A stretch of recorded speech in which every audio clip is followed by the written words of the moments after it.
Startup Podcast PH is co-produced by Sprout Solutions and Aperon. Check out our partners in the description. Startup Podcast PH is with Taraki Car, the Cordillera Startup Consortium here in Baguio City. And we're interviewing partner startups of Taraki. We have Imahe Labs, digital solutions for chemistry learning, and its project lead, Lovely Reformado, who is also the startup lead of UC Into, TBI here in University of the Cordilleras. Hello, Lovely. Kamusta? Hello, good afternoon. Magandang maulan na hapon dito sa Baguio City. Yes. So, okay naman po. Just a full day of, startups, classes, and everything. Pero, it's very exciting to get to sit down and really talk about yung mga ginagawa namin here in the startup community in Baguio. Actually, very thriving ang startup community in Baguio. And tama ka unang-una, medyo, I think signal number 1 ngayon na dito sa Baguio. Yes, no? definitely. So, medyo maulan nga. But, so very, very thriving ang startup system here in Baguio. And they actually interviewed four startups from UC Into kahapon.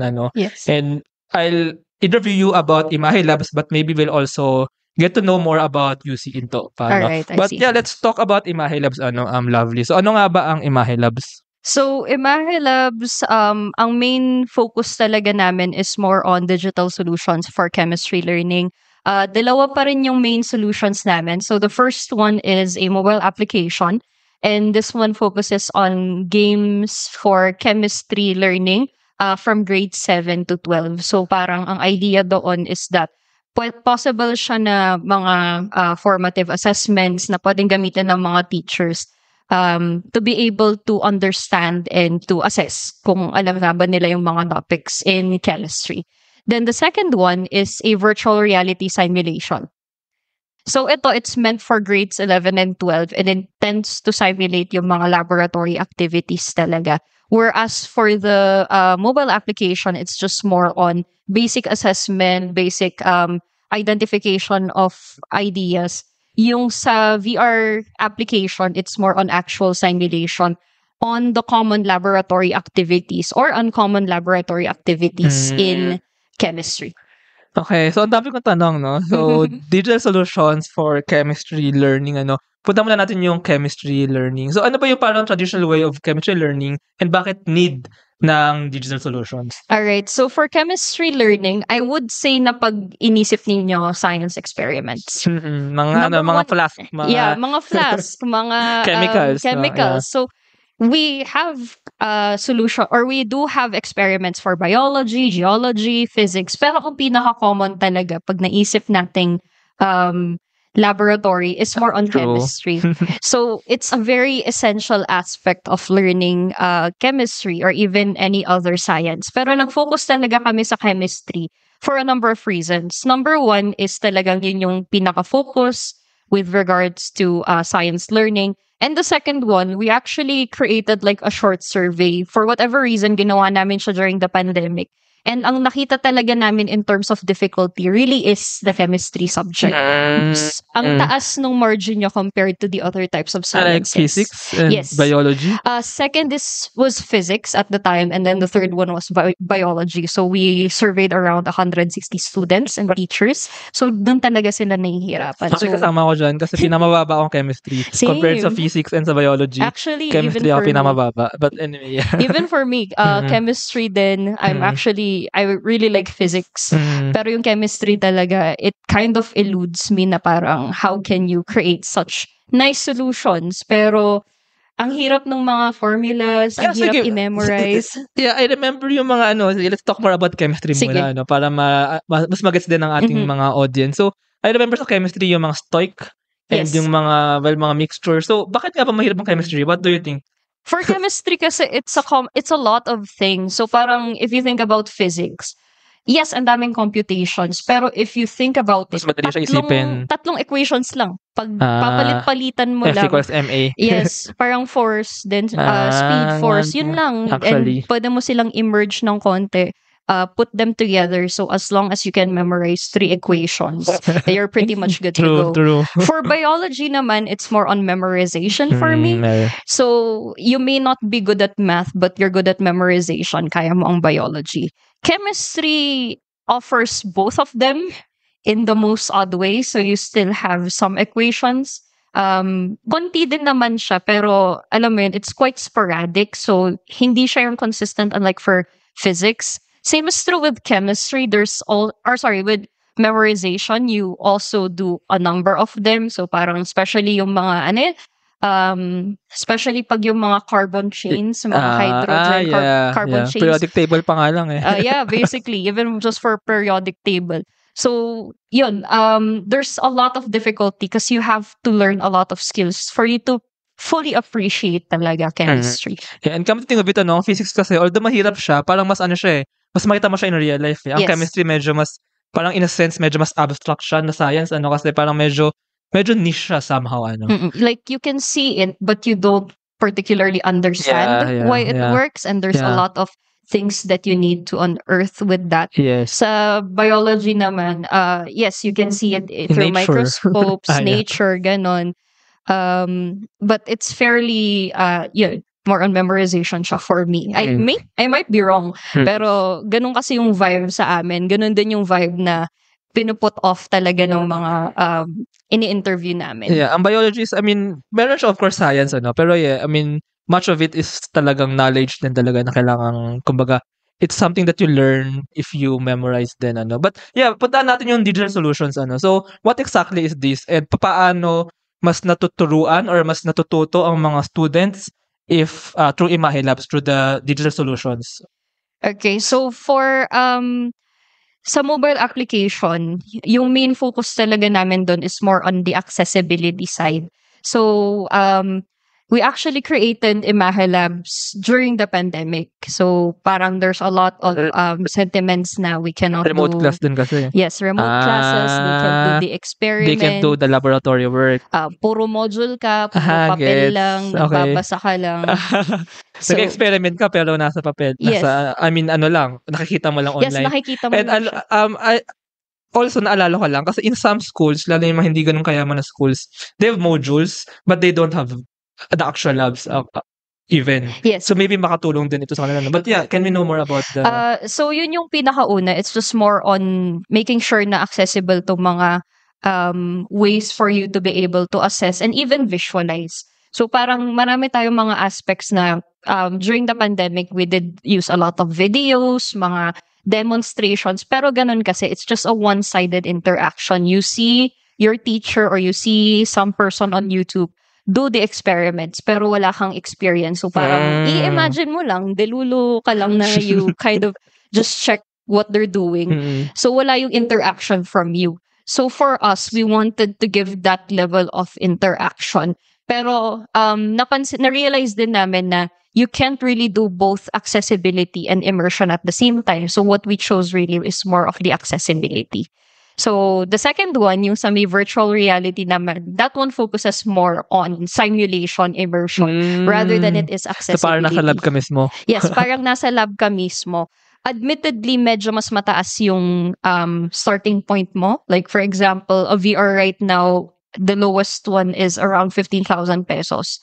Pero the thing with that is, in terms of depreciation din, mas marami kang kailangang expenses for an actual laboratory. Is 15,000 for the teacher or the student? Or the school? It's just the school itself. Mura siya. Yeah, pero that's only one device. Okay. So, let's say if you want to do it all at the same time, of course, you have to have a full classroom. Yeah, so marami. Pero when we would usually do it, possible naman kasi na, let's say, pwede nilang gawin after school or they have other instances where they can utilize it. And yun din, one other aspect of VR na naging helpful for us is more on the safety.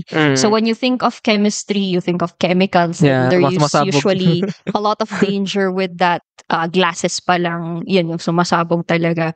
So there's always that sort of danger na gusto sana naming ma-circumvent din. And from an economic perspective, so instead of you buying chemicals over and over again, you can just do the simulations over and over again. So para sa amin, it's more on, yes, mataas ang upfront fee niya. Pero in terms of longevity, mas maraming benefits pag VR compared to that one of, let's say, pag nagte-train ka pa lang. Oh. There is something to be mentioned as well now. We don't really intend to replace real life simulations. That's always been something na iniisip namin na parang hindi dapat siya magiging replacement. Pero at least together with the in-person simulations, parang may confidence din sila na nabibuild bago sila mag-move on sa true. actual na simulation. Alam mo, actually, when you mentioned this VR use, nagkaroon ako ng light bulb moment kasi this is actually one of the pinaka-practical na use ng VR. I mean, ever since kasi inisip ko, ano pa yung parang pinaka-pwedeng use ng VR? And, I mean, education, iba means even sa banking or sa ano. Pero in education and with chemistry, kasi when you deal with actual chemicals, Yes. parang, ano siya parang medyo, kumbaga, you can see what actually happens without the actual danger, but actually sensing it through the VR, ano? So, isa ito sa mga actual practical na applications ng VR, come to think of it. Yeah, ano? it really is. Parang a lot of us, ginagamit namin, for me, ginagamit ko for games sometimes. It's a great way for you to exercise. Pero it is really Actually. simulation. It gives that level of confidence, that sort of safety without really compromising yung actual na immersion niya. Tsaka lalo na naalala ko no, yung meron sa ang tawag sa chemistry, yung parang papatakan mo siya na kailangan maging sakto yung kulay niya. Yes. Yung titration, di ba? Yes. So, I mean, of course, pwede mo siyang gawin in real life, pero pwede mo siyang practicein din through VR somehow. So, pwede ka mag-practice din, mag-demo through VR. But yeah, can we know more about that, yung buong package na to, yung buong solution? So, paano siya exactly, for example, made-deploy sa isang classroom? Paano siya exactly magagamit ng teacher and ng student? Alright. So, pag sa may mobile application, actually that can be accessible. That just can be accessible. And then, let's say kung may mga, after they learn the topics, they can then do mga assessment. So, formative siya. We always have considered it as a type of formative assessment, meaning na pwede siyang gradean ng teacher, pwede na hindi. The purpose of having formative assessments kasi is that para yun nga, mabuild yung confidence nila. They have this type of room na hindi sila matatakot na gawin yung activities kasi they know it's just meant for them to properly test their ideas. So, yun. Kasi UC is very much on outcomes-based education and may belief talaga kami na you don't really fail. You just do the activities until you're very proficient with it. So parang preparation siya ng preparation. So first set of preparation muna. And then once you get the concepts, once you get the topics, doon na tayo pupunta sa may actual, sa may simulation using the VR application. So for example, pag ikaw yung, let's say, student, hindi naman na basta-basta pupunta ka doon sa may VR. You would have to do everything. So parang you have to read the instructions, you have to have the laboratory forms itself, take the formative assessment before you would be more confident with the VR simulation. And then you can do that as many times as you need before you move on to the actual simulation. Actually, yun yung na-unlock dito, no? Na-mention mo rin kanina, yung economical. Kasi for example, chemistry is one of the sciences or things that you need to learn na parang magastos kung ulit-ulitin mo. Yes. Hindi mo siya madadaan sa practice kasi merong actual chemicals or even mga glass, mga equipment, Pero with simulation, with VR, you can actually practice. So yun yung parang na-unlock niya. Yun yung parang innovation dito na na-solve niyo yung problem ng it's economical kaysa hindi pa ulit yung pag-ulit na experiment. Kasi parang traditionally, usually when you teach chemistry, modules or parang meron kang set of experiments na gagawin mo sila once lang every time, di ba? Here, you can actually do it many times. Kung mag-fail man yung student or may magkamali, pwede niyang i-practice hanggang confident na siya na kaya niyang gawin in the real lab, in the real life, right? So, ganun naman talaga yung purpose niya. It's just meant to prepare you for the real thing. Kasi when it comes to students, ang traditional way of how we teach is that, you give the information, do you have any questions? Pag wala, you go to the assessment. Pero kasi what I find is that, yes, wala kang questions during the lecture aspect. Pero when you're actually in front of it, medyo, the panic kind of sets in the idea of, okay, I actually have to do this. And now I don't, alam mo, nabablock out ka. And usually, the best ways for you to just kind of get over that is to actually do it. Pero when you actually do it in a normal simulation, an in-person simulation, may mga costs din dyan, especially if you're a public school or if you have limited resources. Hindi mo siya pwedeng gawin ng ilang beses, even though that is what you have to do in reality. Yeah, alam mo, I can really relate to that kasi I took my chemistry nung college sa UP Diliman at sobrang kabado ako nung practical exam kasi wala akong kahit anong practice. Yung sinasabi ko ng titration, mahirap siya kasi kailangan sakto yung ano, 'di ba, para maging tama yung kulay. Pero wala akong practice and minsan mahirap din magkaroon ng access dun sa lab. So, kulang ako sa practice, sobrang kabado ako. Fortunately, pumasa naman ako. Pero ang naalala ko kasi nito, yung parang pwede mong aralin ng chemistry at your own pace din, ano. Yeah. So, parang iba-iba naman kasi mga students iba-iba ng learning style, ng learning pace. So, this mobile app actually allows them to be on their own pace hanggang kaya na nila talaga gawin yung practical exam. Yes, that's correct naman. So, especially for a lot, now that we're creating simulation applications, ang dami talagang mga ganun. So, very much sa may medicine, like, pag nursing ka, magtuturo ka ng karayom however many times up until you're confident. So, there's, since you have a human subject in front of you, there's a level of danger there.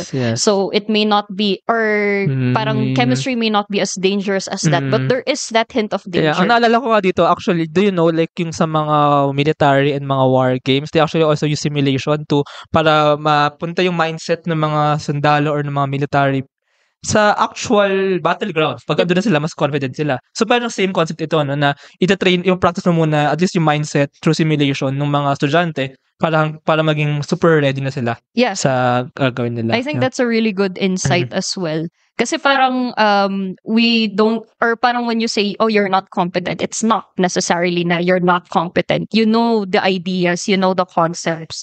Pero siguro, ano lang talaga, it's just a mind over matter type of aspect. It's a psychological aspect. Na parang you have a lot of students na hindi sila masyadong confident and therefore they don't really go for it. But if you give them that that avenue, na let's say, okay, if ever you do mess up or you fail, it's completely fine. Nothing's gonna happen na mali. You have this avenue. And really, that's what education is about. Na medyo, hindi natin practice. We have a lot of assessments and all of that. Even for me, as aside from the startup lead, nagtuturo din naman ako. And with that, there's always that level of, okay, you don't have time, you don't have the resources to actually give them that space, and with that, hindi nila na-unlock yung full potential nila. Is payroll processing taking too much of your time? Introducing Sprout Payroll Starter. For as low as 5,000 pesos per month, you get a team of experts to help you with your payroll and HR needs. We'll help compute and process payroll, handle all your government compliance requirements, and automate timekeeping. Leave the payroll to us so you can focus on growing your business. Enjoy peace of mind with Sprout Payroll Starter.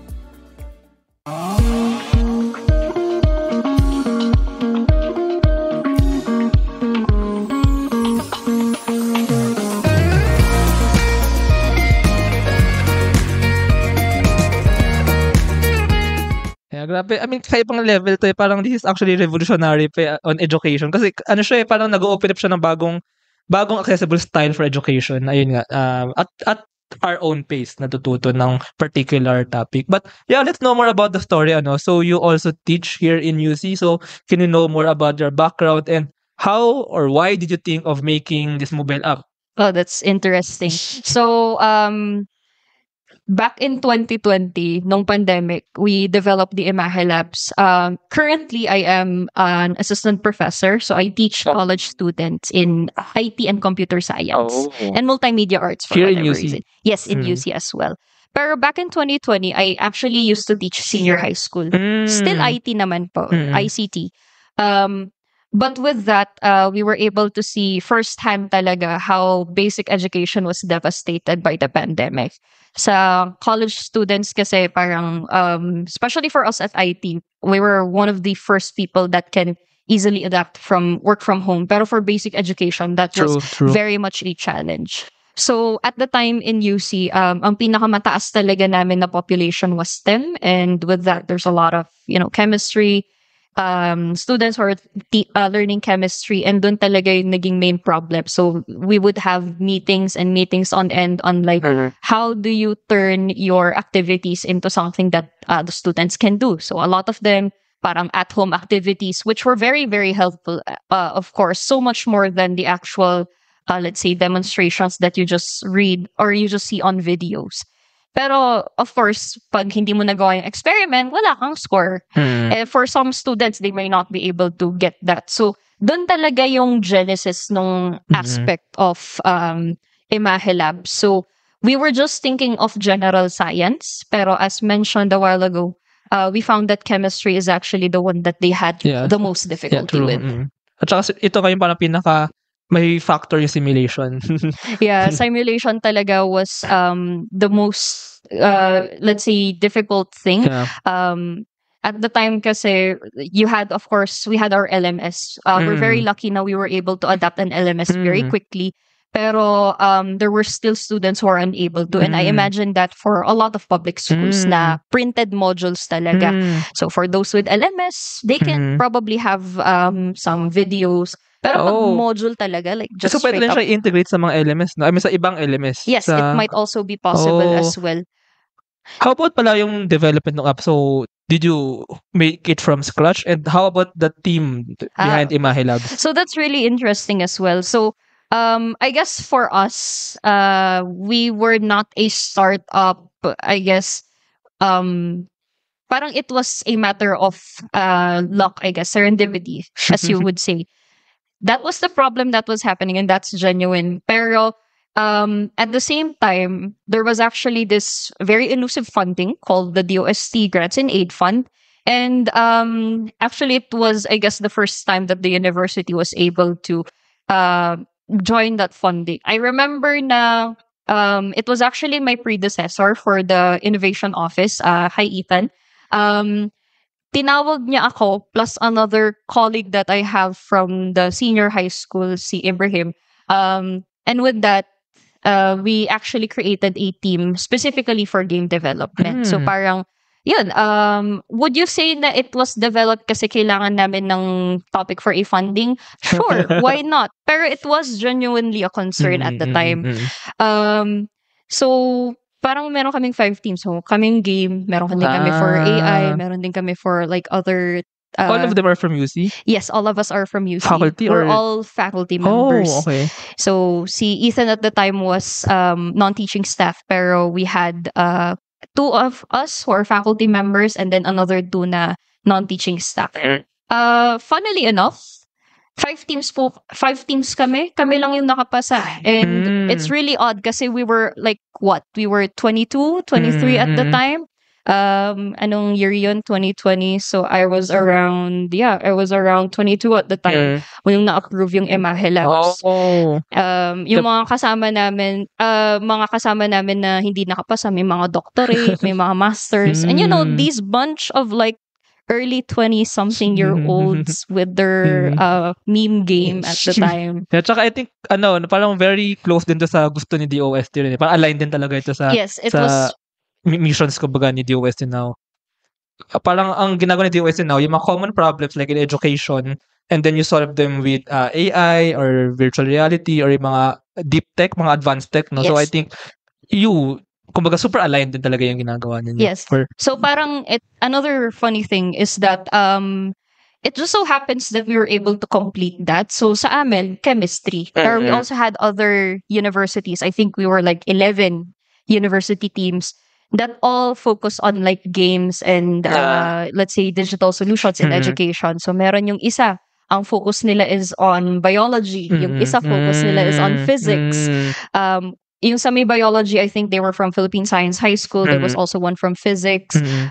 There was also one na parang just general science, STEM education. Merong isa from history. Meron din, since pandemic times nga naman, how to prevent or how to save yourself from, let's say, mga pandemics or yung mga communicable diseases. So we had a lot of those, and it just so happens that we perfectly fit that. Oh. Again, it was a moment of serendipity kasi we did not expect. Paano kung let's say ang pinili namin was physics, may physics na naman na isa. True. So that was really interesting. And yeah, when I found out na marami pala kami and we fit each other basically, it was really nice. And it's a really good initiative talaga of the DOST. Yeah, ang galing din. So parang kinakompleto din ni DOST yung mga ibang subjects. Yes. So parang then the year after that, more on higher education and then trainings. Yeah, and by the way, so kasi ang chemistry, kinukuha siya, medyo magulo na now since dahil sa K-12, no? Yes. Pero personally, ako kasi,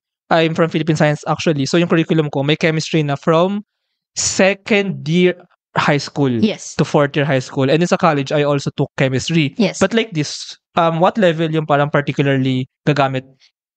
Based on the curriculum at the time, I think may mga changes naman na pero not so much. It starts at grade 7. Grade 7. For the normal DepEd kasi, even for me during Yeah. my time, chemistry was only taken third year high school. Yeah. May actually science class din, pero DepEd science class. So, third year and fourth year.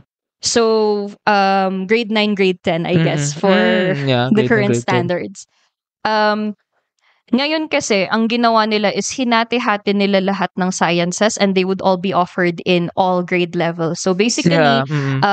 chemistry is offered every third quarter for grade 7 up to grade 10. For grade 11 and 12 naman, it's only for the STEM students. So, General Chemistry 1, General Chemistry 2. Pag Humes ka or gas, wala kang chemistry. Yeah. How about for college? For college, we wanted to focus on that one as well. Pero it seems like masyadong malaki na yung scope with regards to that. Hindi, yung basic chemistry in college. Basic chemistry is also grade Or 11 naging part and na 12. siya ng K-12. I Yeah. Kasi, would say grade 11 yes, and 12. grade 11 and sa senior high. Yes. Yes, true. Though, of course, it depends for university on like ano yung gusto nilang i-focus. Pero from what we've seen in, let's say, DepEd and other colleges and universities, I would say grade 11 and 12. Yeah, and ayun na. So, andito tayo ngayon sa office ng Taraki and ng UC Into paano naman pala sa Taraki? How did you become a partner startup of Taraki? And how did they help you? Kumbaga. All right. So, I guess to start off, as I've mentioned, faculty ako ng senior high school. Batchmate ko actually yung predecessor ko. So, it was a very easy partnership for us. So, what happened there is that nung nag-resign siya, nakita din naman yung effort namin for Imahe Labs. So, more on, yun nga, writing the researches itself and yun, the soft skills, I would say, na parang hindi naman sa makapal yung mukha ko, but I just don't care what other people think. Wait, ano lang natin yung timeline So, you were a faculty of senior high. Where's that pala muna? Dito rin sa in UC. then. And then, that time you made Imahe Labs na. Yes. And then, when did Taraki come into? Okay, got it. So, 2020, I was still a faculty in senior high school. Ginawa namin yung Imahe Labs. Then, around 2021, March, doon na-establish yung Imahe Labs. Yes. September of 2021, nag-upgrade kami from senior high school to college. So, at the time kasi, the senior high school wasn't really doing well, pero there was a lot of demand in the college level. So, we opted na umakyat from to the college level. So, we were doing Imahe Labs at the time. May of 2022, doon nag-resign yung predecessor ko. And then, with that, dun din yung, let's say, involvement ko with, let's say, as the startup development lead. Pero since we were already working with Imahe Labs at the time, we were already in the research and innovation sphere of the university.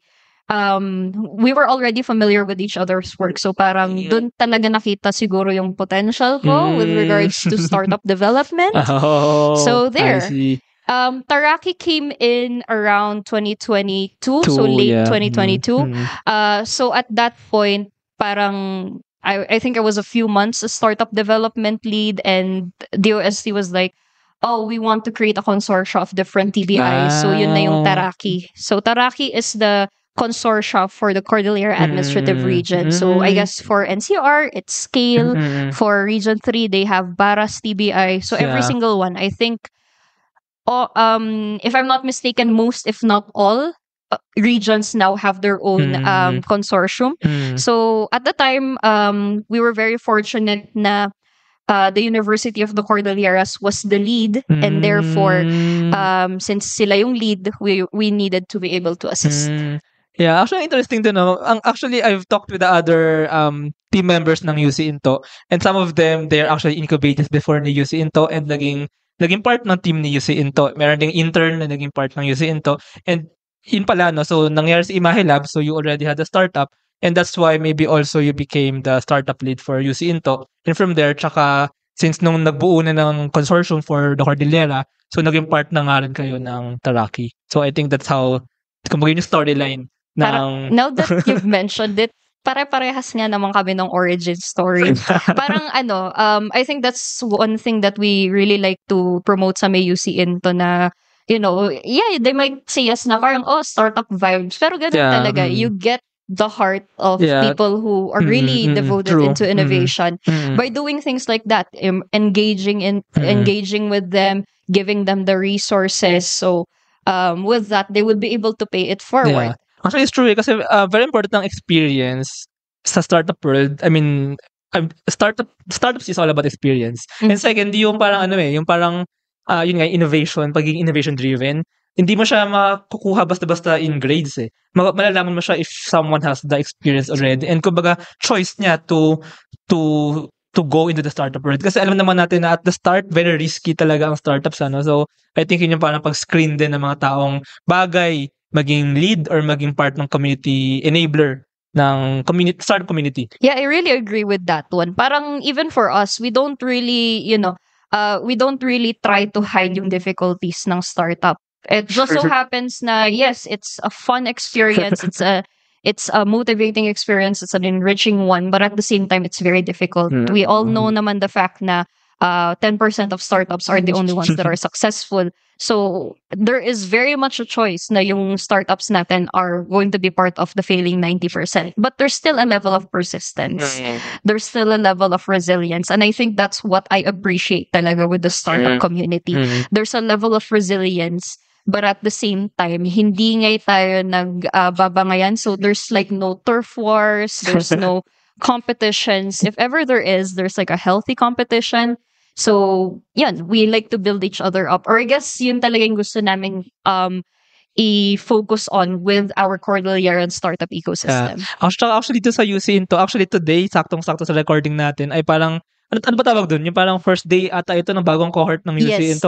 For our incubation program, onboarding kami. Onboarding. So, I think we have 6 teams, pero yung nag-sign up is 18 teams. So, I think that's one of the largest teams that we have. Kasi ang average namin is usually pag, let's say, onboarding, mga 10, ganun. Tapos, of course, mababawasan pa yung mga yan. So, 18 is a very promising number of teams. And i-highlight natin na ito ay mga students, no? And then, kumbaga, nakakatawa din na sa UC. Actually, I've interviewed yung dalawa kahapon, sila Baraki and si Para po. And they actually started from thesis nila, project nila sa isang course. Parang nakakatawa lang din na UC also has that innovation perspective din sa pagtuturo. So, encourage din yung mga students towards innovation. And then nga, once they have good projects, si Baraki, for example, smart garbage bins, they have that as a project, and then kinuha sila ni Mayor.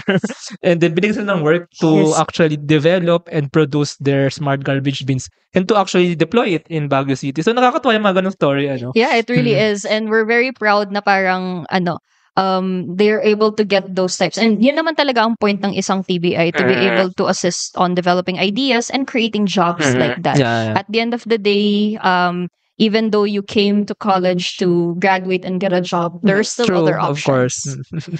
Although, hindi naman lahat puro students. Kasi kahapon, I also interviewed si Sir Nathaniel of Calamity. That's actually a very, very inspiring din na startup. It's landslide monitoring. So, grabe parang he used his, kumbaga yung knowledge niya in his discipline, in his field, yung research niya all along the years to actually make landslide monitoring na I think meron ng pilot sa ilang municipalities sa Yes. Benguet, Yes. if I remember correctly.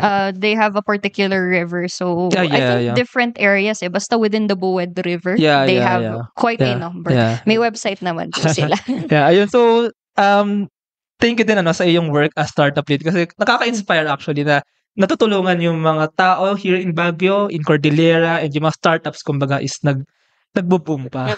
But anyway, going back to Imahe Lab. So, aside from the chemistry learning, meron pa kayo ibang like ginagawang solutions, digital solutions? As of now, Imahe Labs is part of the spin-off company of the university. So with that, we were able to provide it to the university, and yun nga, with the funding so connected of siya the sa university na. yes. So parang since it's part of the spin-off and since employee ba naman ako, it's still feasible for us. So that's another thing with our spin-off company na parang circular economy, you would say. Na okay, from the, let's say, government grants that the university is getting, ilalagay natin sa spin-off, and if they generate income, Yeah. that's well and good. Pero hindi natin siya gagamitin for our shareholders or anything. Babalik ulit siya sa may spin-off so that we can assist more projects. Wait, so part ito ng load mo or not? As a faculty? Yung spin-off? No, not no. yet. Kasi sa Not ibang, yet. okay. Sa ibang sa ibang school, ibang state university, although Cordell UC is a private university, Yes. no? Pero sa ibang university, that I also interviewed, yung mga faculty doon na naging startup founders, parang nagiging part ng kanilang extension or parang production yung kanilang mga startup. But it's also their research eh. So parang related sa research nila, they do a spin-off nga, and then natutulungan din maging revenue generating for the company, and then part din naman ng load nila yun. So parang dagdag na rin sa work nila as faculty. Yeah, I think that's something that we have to consider as well. Ngayon na research is such an integral part of our university. So parang we're exploring na parang sa US na model that there's gonna be a teaching, an instructor that just teaches, and then you have a research professor. So may mga different, let's say, benefits for both of them. And yun nga, that would be really helpful for us to be able to create different aspects like that. And that's another interesting point kasi even for us, we also use research as a form of extension. Yeah. So pag, let's say, magkakaroon tayo ng mga assessment, or there's gonna be, let's say, national or international rankings, pwede naming sabihin na the work that we're doing can be benefited by other institutions. So, hindi na kami nagta-tree planting, hindi na kami let's say, yung mga oplan, whatever. Those are still things that we do. We're shifting more into, let's say, maximizing talaga yung potential. Yeah, actually super ganda ng ganung model kasi universities, well, merong mga, kumbaga, skills-based university that really hones their students to become employed. Pero meron din like mga research university na talaga nag-build ng knowledge through research. And maganda kung itong research na to ay hindi na nagiging knowledge, kundi nagiging applications din na nag-solve ng mga problem. So yun yung parang pwedeng maging extension part na part din ng work and ng load ng mga faculty. Yeah, right? so instead of, let's say, thinking of additional things, why not maximize yung potential talaga natin? And I guess that's also another thing that the university has been created. Parang there is some people might disagree, but for us, we think that UC is the first HEI talaga. So we were the first one to offer college education here in Baguio. And at the time, nung founder namin, si Benjamin Romero Salvosa, he imagined Baguio as a university town. Actually, Parang, yeah. Normally, when I read that in the museum. Yeah. True. In Baguio, you would think na, it's only for tourism. Pero there is a lot of potential in human capital. There really is that, I think you've mentioned it na parang there is a lot of potential on human capital, and if you don't really maximize that, then wala rin lang point. Yeah. So even if you have all of these resources, pero if you do not empower the people that create these ideas, then wala rin lang.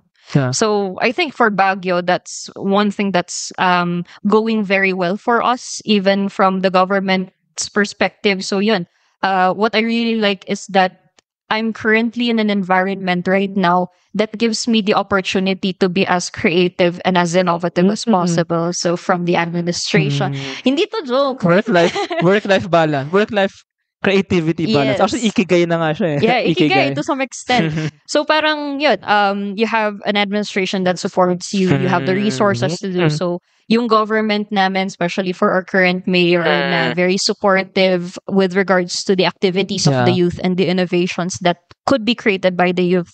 We also have a lot of industries that are now realizing yung potential ng human capital. Actually, naalala ko lang, no, kaya nga may teachers camp sa Baguio kasi kasama yun sa design na parang Baguio will become a melting pot of the people from different provinces in the north, actually in Luzon, na dito mag-aaral and dito, kumbaga, ma-reach nga yung maximum potential as human capital. But anyway, let's go back to sa Imahe Labs. So, ano nga ba ang vision and parang future plans ninyo pa for Imahe Labs? Okay. So for the vision of Imahe Labs, actually, Imahe Labs is the name of the project, pero the name of the applications are Kimika and Kimika VR. Okay. The way on how we imagine it is that hindi lang siya malilimit sa chemistry. So we would go to other types of education. So physics, biology, and so on and so forth.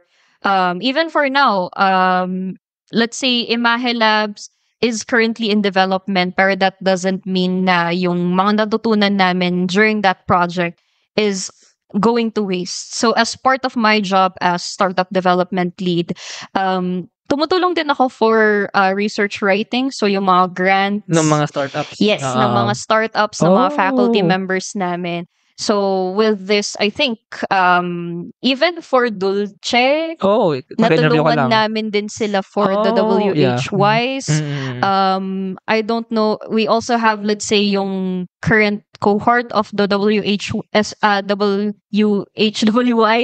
I think we have 3 teams from the Cordillera Administrative Region. So, Astaraki naman yun.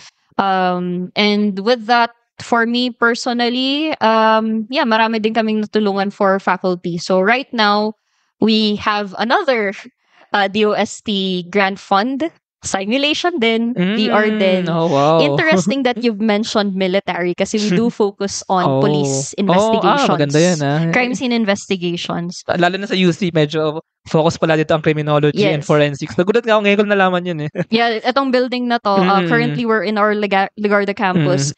We're focusing on criminology. So, yun, let's say yung mga different simulation in crime scene, same set of problems. It's always like they don't have the confidence, they don't have the resources to properly conduct simulation. So, we're providing this one. Especially ngayon for crime scene investigations. Unlike yung sa chemistry na parang you're the chemistry researcher, for example.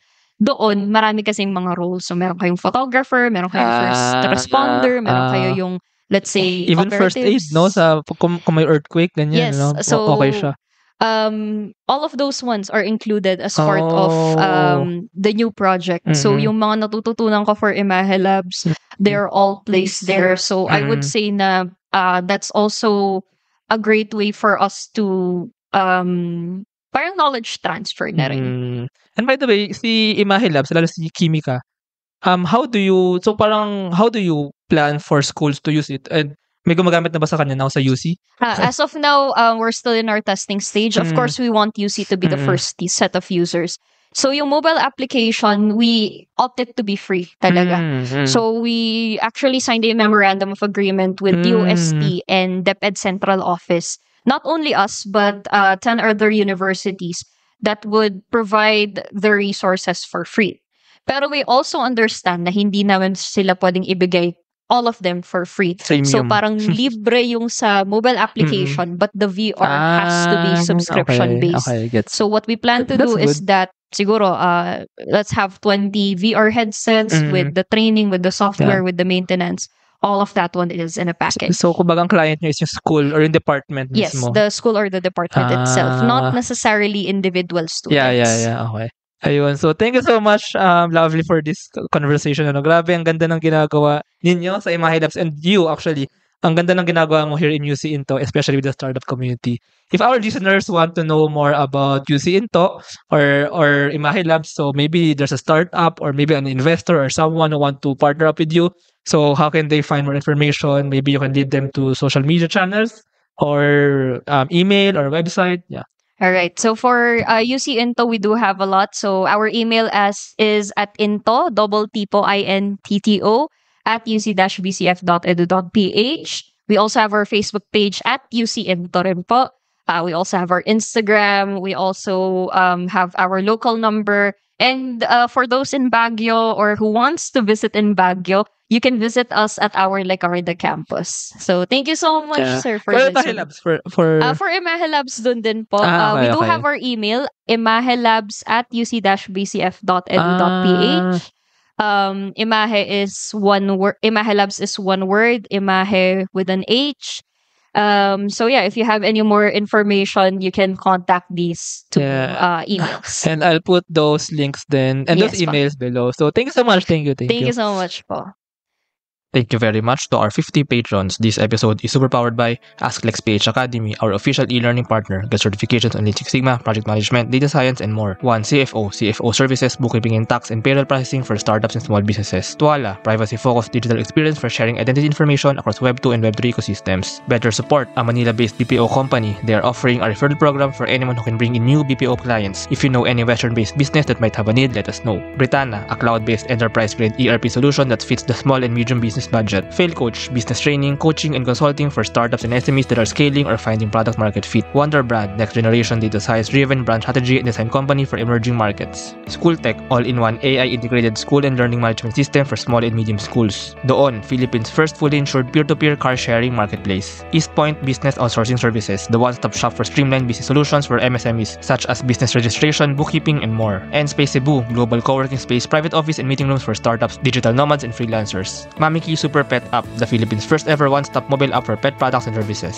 MarketMind Local, a digital marketing company focused in helping small and medium businesses. Mata Technologies, Philippines' premier provider of virtual tours and maps for LGU's real estate, tourism, and private businesses. Hire Business Solutions, provider of the most configurable cloud-based payroll system in the Philippines. Smile, consent-driven digital employment verification service to make smarter decisions faster. Divico Technologies, IT solutions specializing in software development, blockchain smart contracts, digital wallets, and cybersecurity. Drive Manila, PH largest peer-to-peer car rental community. Ignite Careers, career matching platform for Filipino talents and hiring companies in the outsourcing industry. Looking for buy and sell online with Sigurado sellers. NutriCoach, personalized nutrition and weight loss programs for you. Benjoy's Food Products, the home of premium bacon ends, tapa, and tocino. This episode is powered by Contact RFID Business Cards, Dohe Philippines, Edfolio, Hive Rooms, Kazam, Codesham, Jure.ph, Big Giant Games, Founders Launchpad, Packetworks, Uplift Codecamp, Pareto Consulting, Agile Data Solutions, Hassel PH, Board Prep, Zales, Sirius MD, Pahatid PH. Please support the podcast through the links in the description.